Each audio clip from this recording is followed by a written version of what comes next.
आज हम दूसरे दिन श्रीमद् भागवत कथा पारायण के भक्ति ज्ञान की रस में डूबने के लिए आ, आपके सामने आए हैं। और आज के अध्याय में जो कल हमने जहाँ से विराम लिया था कि हमारा गोकर्ण पैदा कैसे हुआ, तो उसके बारे में आपको बताएंगे। तो मित्रों, मैं आपको ये कहना चाहता हूँ कि आदि अनादि काल से उल्टा और झगड़े करने वाले पुरुष या महिलाएं उस समय भी होते थे, चाहे वो सतयुग था चाहे कलयुग।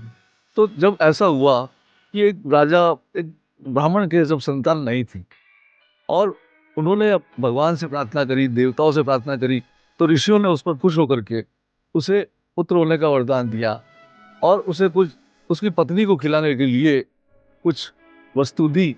तो वो उसकी पत्नी जो है बड़ी कलेश करने वाली प्रवृत्ति की थी, तो उसने वह ना खा करके वो वस्तु, वो फल अपनी गाय को खिला दिया। और तो कालांतर में उसको संतान तो हुई, पर जहां उस संतान को धर्मवीर होना चाहिए था, क्योंकि वो धार्मिक क्रिया के फलस्वरूप प्राप्त होना था, तो वो नहीं होकर के एक ही कलेश देने वाला बहुत ही दुष्ट पैदा हुआ। जबकि उस फल को जिस गाय ने खाया था, उस गाय के अंश से एक बालक जन्म हुआ जिसके कान गाय के समान थे। वो बालक बड़ा ही यशस्वी था।